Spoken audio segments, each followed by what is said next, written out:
Bwana Yesu Kristo uliyeshinda kaburini siku 3 ni atakatifuza makaburi ya wote wa kuaminio, ili makaburi hayo yanapotumika kuzikia wafu yaongeze tumaini lao la ufufuko.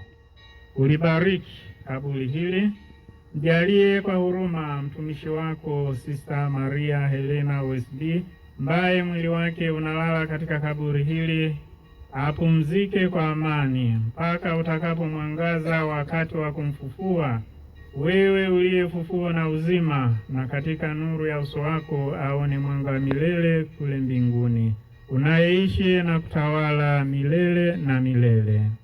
Amen.